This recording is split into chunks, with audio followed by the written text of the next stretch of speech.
할렐루야. 잘 오셨습니다. 하나님이 여러분 사랑하십니다.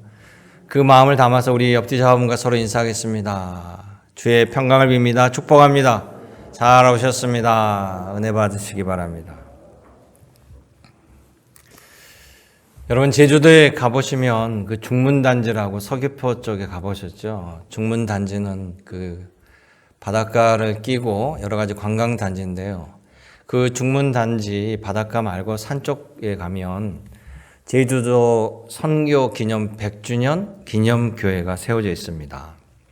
그 교회에 들어가면요, 입구 현관 옆에 현판이 붙어 있는데 거기에 보면 우리 완도 제1교회에서 여러분들이 보내신 헌금, 선교 헌금을 통해서 그 교회를 증축하고 또 하는데 협력해서 우리 교회 이름으로 의자를 샀다라고 이렇게 적어져 있습니다. 감회가 새로웠는데요. 이 제주도가 복음되기까지 큰 족적을 남긴 분이 계신데 바로 이기풍 목사님이세요. 근데 이 이기풍 목사님은 젊은 날에 깡패로 살아왔습니다. 남을 괴롭히고 돈을 갈취하고 폭력을 행사하는 행실이 아주 안 좋은 사람으로 평양에서 이름을 날린 사람입니다.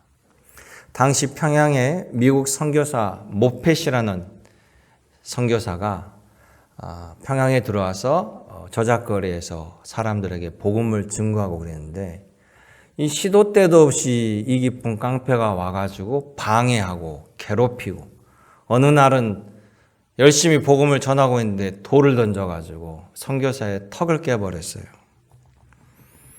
또 선교사님이 짓고 있는 교회당도 후배 깡패들을 동원해서 부셔버린 사람입니다. 이런 깡패가 어느 날 잠을 자는데 꿈에 예수님이 나타나는 거예요. 그래가지고 기풍아, 기풍아, 왜 나를 핍박하느냐? 너는 복음의 증인이 될 사람이다. 이런 말씀을 받는 거예요. 나중에 이기풍 목사는 이런 경험을 한 후에 예수님에게 붙들려가지고 신학 공부를 하고 목사가 되어서 개가천선합니다. 모펫 선교사가 목사가 된 이기풍 목사를 예전에 자신을 괴롭혔던 벌을 기억하고 복음의 불모진 제주도로 선교 목사로 파송시켜버립니다. 그곳에 가서 열심히 주의 복음을 증거해서 교회를 세워라. 그래서 제주도에 들어갔던 이기풍 목사, 수많은 반대와 고통과 죽을 고비를 당합니다. 자신이 했던 것보다 몇 배를 받죠. 결국 제주도에 30개나 되는 교회를 세웠습니다. 제주도 복음화의 아버지라고 불릴 정도입니다. 근데 그 당시에 제주도에는요, 뱀을 신으로 섬기는 풍습이 있었는데 제주도 어느 큰 동굴에 큰 구렁이가 사는데 거기다가 매년 어린 소녀를 제물로 바치는 거예요. 그런 인신 제사를 해왔습니다. 이기풍 목사님이 그걸 알고 혈혈단신으로 그 동굴로 들어가서 큰 구렁이를 때려잡고 제물로 바쳐진 어린 소녀를 구출하고 주민들을 예수 믿게 만들어버렸습니다. 예전에 깡패로 살았던 자가 예수님을 만나서 회심한 자가 되었고 그 후에 생명을 살리는 목자의 삶을 살아간 것이에요. 성경에 바울이 있다라면 우리나라에는 바울 같은 이기풍 목사님이 계셨던 겁니다. 그 제주 선교 100주년을 기념하여서 기념교회를 세우고 우리 완도 제1교회가 선교 헌금으로 협력하였으니 여러분들 기뻐하고 자부심을 갖길 원합니다. 하나님이 기뻐 받으신 줄로 믿습니다. 오늘 본문을 보면 바울이 예수님 믿기 전에 자기가 어떻게 살아왔는가, 그리고 자기가 어떻게 예수님에게 붙들렸는가, 그리고 지금 어떻게 자기가 목숨 걸고 복음을 전하게 됐는가를 담담하게 신앙 고백을 해요. 바울의 신앙 고백을 들어보면요, 그도 역시 예전에는 하나님의 이름으로 사람을 죽이는 자로 살아왔어요.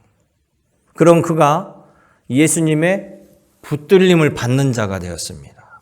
그리고 예수님의 붙들림 받을 후에는 예수님의 이름으로 다른 사람을 살리는 자가 되었다라는 것이에요. 그래서 오늘 성경 말씀을 가지고 설교 제목을 제가 놈자자를 써서 자자자. 여러분 다 주무시라고 하는 얘기가 아니에요. 인생의 3번의 변곡점, 죽이는 자에서 붙들린 자가 되고 그리고 살리는 자로 이렇게 변곡점을 맞이하는 바울. 이 바울은 우리가 예수님을 믿으면서 동일하게 겪어가는 과정이라고 저는 생각합니다. 그러기에 오늘 바울의 고백이 바로 여러분들의 은혜와 감사의 고백이 되시기를 주님의 이름으로 축원합니다. 첫째, 바울의 인생을 보면 그는 하나님의 이름으로 다른 사람을 죽이기까지 하는 사람이었다는 거죠. 일명 죽이는 자로 살았습니다. 그런데 그 죽이는 자의 삶은요, 결국에는 자기의 일과 자기 공로를 위해서 열심히 산 결과였습니다. 사도행전 22장 3절에서 5절 말씀 보면 바울이 예전에 유대 교인이었을 때 얼마나 치열하게 살았는지 자기 스스로 이야기해요. 바울은 유대 본토에서 태어나지 않았습니다. 왜 그러냐면 이 유대 가나안 땅 본토는 남북으로 갈린 다음에 북이스라엘은 아수르 제국에서 패망하고 다 백성들이 노예로 끌려가고 포로로 끌려가고 뿔뿔이 흩어졌습니다. 남유다만 남았는데 남유다도 결국 바벨론 제국에서 멸망당하고 또 백성들이 역시 다 뿔뿔이 흩어졌어요. 그래가지고 바울의 조상은 그 당시 길리기아라는 땅의 다소 지역에서 정착하고 살았습니다. 지금의 터키에 해당됩니다. 터키에 있는 다소에서 자랐어요. 그런데 그 부모가 비록 본토를 떠나 터키 다소에 살지만 늘 율법의 중심이었고 율법대로 자녀를 키우고 양육했습니다. 그래서 바울은 태어나자마자 8일 만에 율법대로 할례를 행하였고요.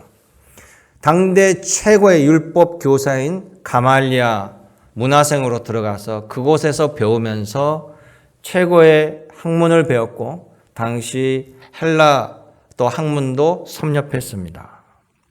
그는 뼛속까지 유대인이었고 율법의 수요자였습니다. 본인이 이야기합니다. 자기는 정말 율법으로 엄하게 자랐다라는 거예요. 하나님께 충성하는 일을 매우 중요하게 생각하고 자랐습니다. 바울의 이야기만 들어봐도 그가 얼마나 학력이나 가문이나 유대인으로서 자부심이 강한지 정말 콧대 높은 사람이었어요. 자기는 나름대로 유대 율법에 열심히 한다라고 말씀을 수호한다라고요. 율법에 말씀해 주시는 메시아도 알지 못하고 예수님을 거부하고 이단이라고 규정하고 예수 추종자들을 탄압하고 박해하고 옥에 가두기까지 하고 죽이기까지 하는 사람입니다. 여러분 아무리 열심히 한다라고요. 다른 사람을 옥에 가두고 죽이기까지 누가 쉽게 할 수 있나요? 바울은 이 모든 것들이 다 자기 공로를 위해서 한 거예요. 하나님은 우리를 살리고자 하는 것이 하나님의 뜻인데 하나님을 위한다라면서 다른 사람을 죽이는 데 열심을 했습니다. 그걸 자부심을 가진 거예요. 이건 하나님을 위한 열심이 아니었습니다.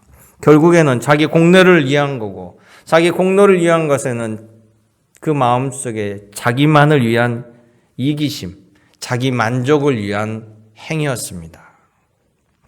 여러분 예수님은 당신의 목숨까지 기꺼이 우리를 위해서 내어주며 희생하며 살리신 그 놀라운 은혜인데 그 은혜를 받지 못했기에 남을 죽여서라도 내가 공로를 차지하고자 하는 마음을 갖게 되는 거예요. 우리들 가운데서도 하나님 믿는다고 하면서 자기 공로를 위해 사는 사람이 얼마나 많습니까? 바울의 이런 옛 모습은요. 예수님의 사랑을 입지 못하고 살던 우리들의 옛 모습을 그대로 나타내주고 있다는 것입니다. 이스라엘의 초대왕 사울왕, 하나님께서 선택해서 사울왕에 기름 부어 왕으로 세웠습니다. 하나님이 자기를 특별히 선택해서 기름 부어 왕으로 세우니까 사울은 교만해진 거예요. 나는 하나님이 인정한 사람이야. 나는 여러분과 달라. 이런 생각에 빠졌습니다. 자신을 과도하게 높이니까 나중에는 자기 생각이 하나님 생각보다 우선이 되어버린 거예요. 하나님께 제사장만 드려야 됩니다. 사무엘 제사장이, 사무엘 선지자가 제사를 드려야 함에도 불구하고 제사장이 오지 아니하니까 뭐 사무엘이나 나나 하나님께 기름 부음 받은 거 똑같은데 제사장이 안 오면 내가 하면 되지 뭐. 그래가지고 사울왕이 제사를 집례해버려요. 뒤늦게 사무엘 제사장이 당도하고 그걸 보고 깜짝 놀라고 책망하지요. 우리가 주님을 위해 산다고 하면서도요, 하나님을 위해 산다고 하면서 그 하나님의 사랑을 전하고 한 명 한 명을 살려야 되는데 죽이는 데 혈안이 되었던 이 바울의 모습을 보면서 혹시 우리 역시나 나의 공로와 내 자신의 삶을 위해서 다른 사람을 죽이는 삶을 살고 있지 않은지, 하나님의 이름으로 하나님께 영광 돌리려고 하면서 하나님이 기뻐하지 않는 일을 바울처럼 행하고 있는지 우리 삶을 되돌아보는 시간 되시기를 주님의 이름으로 당부드립니다. 두 번째는 바울은 인생의 큰 변곡점, 바로 붙들림을 받는 자로 변하게 된다는 거예요. 그것은 바울에게 찾아오시는 예수님을 바울이 만나게 되는 것이죠. 바울이 스스로 율법으로 득도해가지고 메시아 예수님을 영접한 거 아니에요. 그가 예수님을 메시아로 찾아간 것도 아닙니다. 전적으로 예수님의 은혜로 말미암아 예수님께서 바울을 찾아오셨다라는 사실이에요. 요한복음에 의하면 예수님을 빛으로 표현합니다. 바울이 예수님의 제자들을 잡으러 다메섹으로 가는 도중에 갑자기 자신에게 뜨거운 광채가, 찬란한 광채가 내리쬐는 거예요. 빛이 자기를 덮어 쌌습니다. 그리고 소리가 들립니다. 사울아, 사울아, 너가 나를 핍박하느냐? 너가 박해하는 나는 나사렛 예수니라. 강력한 광채에 의해서 바울은 순간 눈이 멀어버렸습니다. 눈이 멀게 되자 소리에 집중하게 돼요. 소리에 집중하게 되니까 예수님의 말씀을 진지하게 경청하게 되고요. 그 말씀이 마음에 강하게 와닿게 됩니다. 여러분, 실상 우리는 이 보는 것이 얼마나 큰 축복인데 눈에 보이는 것이 우리를 유혹에 넘어뜨리고 죄에 빠뜨리는 경우가 상당히 많습니다. 아담과 하와도 선악과를 보면서 보암직하고 먹음직하여 따먹었다라고 나옵니다. 물론 뱀의 꼬임에 넘어갔지만 그 눈으로 보니까 정말 먹고 싶고 탐스러운 거예요. 우리에게 보이는 것은 우리를 유혹하고 타락하게 만들고 욕심을 보게 됩니다. 그런데 눈이 멀게 되니까요, 작은 소리에도 예민해져요. 깊게 고민하게 됩니다. 찬찬히 들은 소리를 곱씹어 보게 되고 행동 하나하나가 더욱 신중해질 수밖에 없습니다. 예수님의 말씀을 경청해 보니까 정말 나같이 나쁜 놈이 없어요. 나같이 못된 놈을 주님이 나를 찾아오셔서 전적으로 주님이 나를 용서해 주시고 심지어 거기다가 예수 그리스도의 이 축복의 복음을 전할 수 있는 이방의 선교사로 삼아 주신다는 말씀입니다. 할렐루야. 바울은 찾아오신 예수님 덕분에 속죄함을 잊게 된 거예요. 그 속죄함의 증거가 아나니아를 통해서 세례를 받는 것이죠. 바울은 한 번도 경험하지 못했던 진정한 속죄함과 거듭남의 은혜를 체험하게 된 겁니다. 마찬가지입니다. 사랑하는 성도 여러분, 여러분 모두 찾아오신 주님을 만나게 된 것입니다. 세상의 다른 종교는요, 자기가 스스로 득도해야 돼요. 그런데 우리는 스스로 깨달을 수 없고 속죄할 수도 없고 구원의 길을 다다를 수도 없습니다. 구원을 쟁취할 수도 없고요. 우리는 그 길을 갈 수가 없어요. 주님이 길을 알려주셔야만 하고 주님이 길을 인도해 주셔야만 하고 주님이 날 만나 주셔야만 만날 수 있고 주님이 은혜를 베풀어 주셔야만 우리는 은혜를 받는다라는 것이에요. 이사야서 55장 8절에 하나님 말씀합니다. 내 생각은 너희의 생각과 다르며 내 길은 너의 길과 다름이라. 여호와의 말씀이니라. 아멘. 이 말은 하나님의 생각과 하나님의 길은 우리와 다릅니다. 우리가 생각을 도저히 미칠 수가 없어요. 그러기에 주님이 가르쳐 주셔야만 알 수 있고 갈 수 있다라는 사실입니다.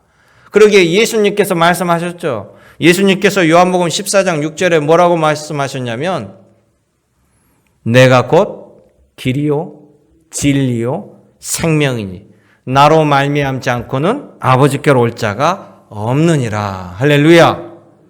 주님께서 길을 가르쳐 주신 거예요. 여러분, 모세가 출애굽이라는 놀라운 역사, 대과업을 일으켰습니다. 모세가 무슨 능력으로 그걸 할 수 있겠습니까?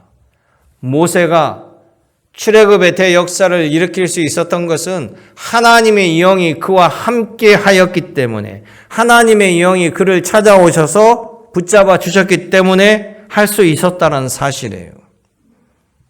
나중에 모세가 죽고 여호수아가 후계자가 됩니다. 요단강 건너면 가나안 땅이에요. 이제 가나안 땅에 들어가서 가나안 땅의 전쟁을 통해서 정복하고 그 땅을 지파에게 분할해야 되는데 그 놀라운 일들, 그 어려운 일들을 여호수아가 해야 됩니다. 여호수아가 어떻게 합니까? 여호수아가 볼 때는 모세는 하나님과 소통한 사람이고 하나님이 함께한 사람이었는데 자기가 무슨 능력으로 이 일을 할 수 있겠습니까? 그래서 모세가 세상을 떠난 다음에 여호수아가 두려워 떨고 있습니다. 그때 하나님께서 여호수아에게 찾아오셔서 말씀해 주셔요. 여호수아 1장 5절에 나온 말씀이에요. 뭐라고 말씀하시냐면 너의 평생에 너를 능히 대적할 자가 없으리니 내가 모세와 함께 있었던 것 같이 너와 함께 있을 것임이라. 내가 너를 떠나지 아니하며 버리지 아니하리라. 아멘. 하나님의 말씀이에요. 이 하나님의 약속 성령께서 함께 하심으로 말미암아 여호수아는 12지파를 데리고 가나안 땅에 입성하여서 그곳에 정착하며 대가업을 수행할 수 있었다는 것입니다. 그러기에 사랑하는 성도 여러분, 예수님을 구주로 고백하는 여러분 모두는요, 주님께 붙들림을 받은 자입니다. 믿으시면 아멘 하시기 바랍니다. 로마서 8장에 이렇게 말씀해 주십니다. 그리스도 예수 안에 있는 자에게는 결코 정죄함이 없나니 이는 그리스도 예수 안에 있는 생명의 성령의 법이 죄와 사망의 법에서 너를 해방하였습니다. 할렐루야. 이 말씀처럼 여러분 속죄함을 받은 것을 믿으시기 바랍니다. 우리 완도제일교회 수많은 우리 믿음의 우리 장로님, 권사님, 집사님, 성도님, 제가 장례를 치르면서 입관 예배 때 늘 제가 머리에 손 얹고 기도합니다. 바로 이 말씀을 가지고 그리스도 예수 안에서 결코 정죄함이 없나니 이는 예수 그리스도 안에 있는 생명의 성령의 법이 죄와 사망의 법에서 너를 해방하였습니다. 우리는 이 말씀을 믿고 따르며 소망 가운데 살아가는 것입니다. 예수님의 붙들림을 받은 자의 삶이 오늘 여러분 삶 속에 나오기를 원합니다. 하나님 여러분을 사랑하셔요. 하나님은 여러분들을 붙잡아 주십니다. 주님이 여러분과 함께 해 주십니다. 그 믿음으로 살아가기를 주님의 이름으로 축원합니다. 세 번째 말씀은 바울의 인생의 변곡점, 바로 이제는 사람을 살리는 자가 되라는 거예요. 하나님 바울에게 너는 하나님의 이름으로 죽이는 자가 아니라 이제 예수의 이름으로 살리는 자의 삶을 살아라. 이렇게 말씀하십니다. 그 말씀이 사도행전 22장 14절, 15절, 18절, 22절 줄줄이 나옵니다. 특히 14절을 보세요. 14절을 보면 이 바울을 하나님께서 택하셨다, 선택하셨다. 그리고 바울로 하여금 하나님의 뜻을 알게 알려주시고 의인을 보게 한다는 것, 예수님을 보게 하고 예수님의 음성을 듣게 하여 주셨다는 거예요. 즉 이 같은 모든 은혜와 감동을 주신 것은요, 그 받은 은혜를 가지고 너가 입 다물고 혼자 간직하며 살아가는 것이 아니라 만방에 떠들고 다니라는 것입니다. 그것이 22장 15절의 말씀이에요.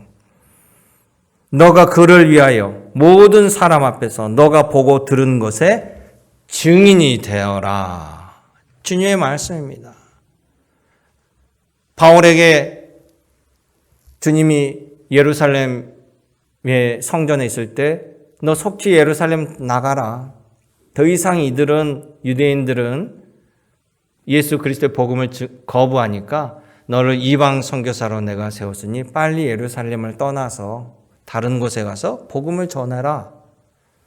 그 사명을 받은 것이 바로 로마까지 끝까지 들어가서 로마 제국의 심장부에서 복음을 전하겠습니다. 이런 명령과 결단이 되는 것이 예수님께서 베풀어 주신 속죄함의 은혜, 대속의 십자가, 부활의 소식을 만방에 전하며 한 사람도 이 소식을 듣지 못해서 죄의 길에 서지 않고 듣는 사람들마다 살아나는 기쁨의 소식, 복된 소식을 전하라고 당부하는 것입니다. 왜냐? 제 생각은 너같이 예수님을 박해하는데 앞장선 사람이 너가 예수님을 믿고 구주로 고백하고 예수님을 전할 때 훨씬 이목을 많이 끌고 더 많은 사람들을 건질 수 있다는 것이죠.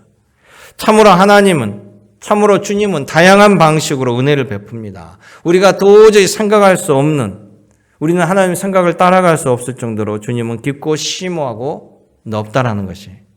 그래서 우리는 하나님의 사랑에 대해서 함부로 이러쿵저러쿵 또 하나님의 심판에 대해서 우리가 다 아는 것처럼 함부로 말할 수 없다라는 사실입니다. 여러분들도요, 주님에게 내가 더 많은 은혜를 받으면 받을수록 더 많은 주님의 사랑을 만방에 증거해야 됩니다. 그리고 그 받은 은혜를 가지고 사람들을 건지는데 귀한 밑거름이 되어야 한다는 것이에요. 여러분 가운데 주님 안에 드라마틱한 경험들, 죽다 살아난 경험들, 또 치유의 경험들이 강렬할수록 예수님은 바로 여러분들에게 다른 사람의 생명을 살리는 일에 더욱 충성하기를 바란다는 사실을 여러분 기억하시기 바라요. 개인차가 있겠지만 뒤돌아보면요, 나 같은 죄인을 살려주신 그 주 은혜가 놀라운 것 아니겠습니까? 자신은 압니다. 하나님의 말씀에 비춰보니까 내가 얼마나 큰 죄악에 살았는지. 겉으로는 온갖 포장을 다 하지만요, 내 죄는 내가 다 알고 있다는 것이. 그래서 찬송가 305장 나 같은 죄인 살리신 주의 은혜 고맙고 놀라와 큰 죄악에서 건지신 주님의 은혜가 고맙고 놀라울 따름이라는 사실입니다. 아무리 생각해도 여러분 예수님 같으신 분이 어디 있어요? 죽을 죄인 살려주시죠. 나 대신 죽어주시죠. 거기에다가 그 죄인에게 주님을 살리는, 주님의 그 사람을 살리는 그 귀한 사명, 거룩한 사명을 맡겨주셨다라는 사실이에요. 죽이는 자가 아니고 이제는 주의 이름으로 살리는 자로 살아가라고 기회를 주시고 능력을 주십니다. 나에게 이렇게 요구하는 것은 내가 행하는 헌신과 섬김을 통해서 하나님께서 기꺼이 영광을 받으시겠다라는 말씀이에요. 내 헌신이 하나님의 영광이 된다는 사실입니다. 나를 귀하게 들어 써주시는 것이죠. 여러분, 예수님의 은혜가 얼마나 놀라운지요. 깡패도 목사가 되고 깡패도 장로가 되고 고문 형사도 목사가 됩니다. 조폭이 감옥에서 신학 공부해가지고요, 목사가 돼요. 대도라고 알려진 도둑놈도 감옥 갔다 와서 회개하고 목사가 됩니다.